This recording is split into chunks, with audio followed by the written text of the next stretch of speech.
In this game, Grandmaster Simagin, playing black pieces, demonstrated how to attack the king in the center. Of course, the best thing to do when the opponent's king is still in the center is to open up the position in the center, to open as many lines, files, diagonals as possible in the center and start the attack.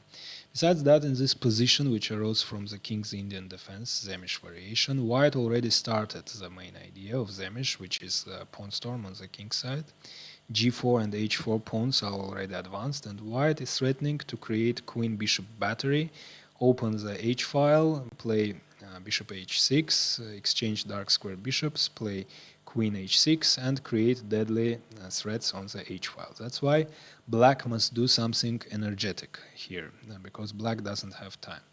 And according to another strategic chess rule, the best way to respond to the flank attack is the counterattack in the center. So according to all chess rules, the only thing black must do in this position is the counterattack in the center, breakthrough in the center.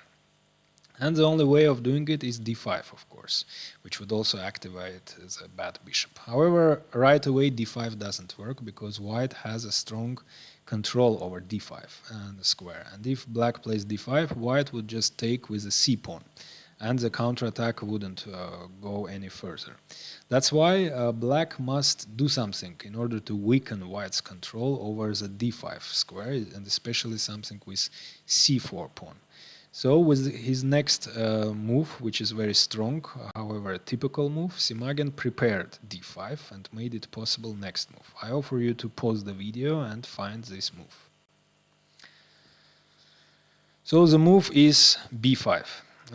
Black is threatening to take on c4, create weakness on c4. C4 is already attacked once, and then black would attack it more, and the defense of c4 would be impossible. That's why white accepted the pawn sacrifice, took on b5, and now comes d5, the sacrifice of the second pawn. Pawns here aren't important. What is important is the active play, piece activity, and opening the lines, because the game most probably would end in the middle game. So e takes d, and now in order to open more lines, as you see e file is still blocked at the moment, e4, the sacrifice of a third pawn.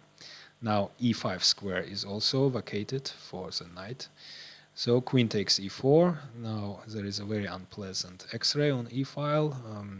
Bishop takes g4, attacking the queen. If queen takes on g4, bishop on e3 falls. That's why queen f4, bishop h5.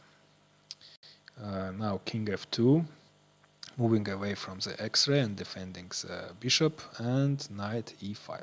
So just compare this position with the initial position in terms of piece activity. All black pieces that were so passive now turned into monsters. The bishop is very strong, the knight is ideally placed in the center, the rook's file is open, and all this happens with tempo. For example, knight e5 came with tempo. Now f3 is under attack. White must defend it. Bishop g2. Now comes bishop d6, again activating another piece. Now dark square bishop is very active, and again with tempo, because knight d3 check is a threat, winning the queen.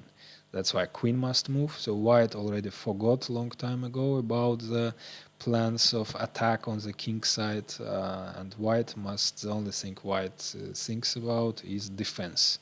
However, defense is impossible because all black pieces are as active as possible and would even increase the activity, while white pieces are very badly placed, are very passive, and aren't really doing anything. So now the only black piece that isn't taking part in the attack is the rook on a8, and according to another chess rule, in order for attack to be successful, all pieces must take part in it. So rook c8, threatening rook c2. That's why rook d2, however it doesn't help. Queen f6, now queen becomes very active and very strong, and f3 is under attack. So bishop g5 attacking the queen, queen f5, knight f4 blocking the queen from f3, however it doesn't help because black takes on f3 anyways. And if white takes on f3, white is still losing. For example, knight takes, king takes, rook c3 check with checkmate in a couple of moves after this. That's why after bishop takes f3, white played bishop h3, attacking the queen. However, it doesn't work. Bishop g4.